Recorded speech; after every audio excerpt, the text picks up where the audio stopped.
Informar que avui el Procicat s'ha tornat a reunir per aprovar les propostes que tenim de cara a dilluns que ve. Dilluns que ve considerem que podrien passar a fase 1 3 regions sanitàries més, que són la regió sanitària de Lleida, la regió sanitària de Catalunya Central i la regió sanitària de Girona. Tot això ja s'ha fet intercanvi tècnic amb el Ministeri i, evidentment, hi ha hagut converses també directament amb el ministre de les propostes que nosaltres pensem fer. He informat també que el Procicat havíem aprovat ja aquesta proposta de les regions sanitàries. Primer ho aprovem aquí, són propostes del Departament de Salut, del Departament d'Interior en l'àmbit del Procicat, són propostes del Govern de la Generalitat de Catalunya en definitiva i, per tant, són decisions que nosaltres prenem amb tota la prudència perquè li posem i que, per tant, estem segurs que no hi haurà inconvenients. Si s'han d'acabar de tancar serrells, sempre els acabarem tancant, resoldre dubtes, el que sigui.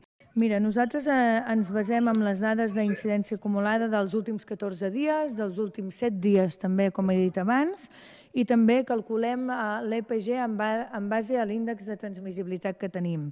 Per Girona, als 14 dies tenim 81 i 35,4 als 7 dies. Tenim a risc baix també Metropolitana Nord, Camp de Tarragona, Metropolitana Sud, Lleida, Catalunya Central. Terres de l'Ebre en surt un risc moderat, però és només per un efecte que el volum, i al Pirineu i Aran també, que el volum és tan baix que hi ha algun petit canvi ens fa canviar tots els índexs i pot saltar. Per tant, no és que haguem augmentat el risc, sinó que per estricte número en surt així, i tenim moderat Girona, Barcelona ciutat.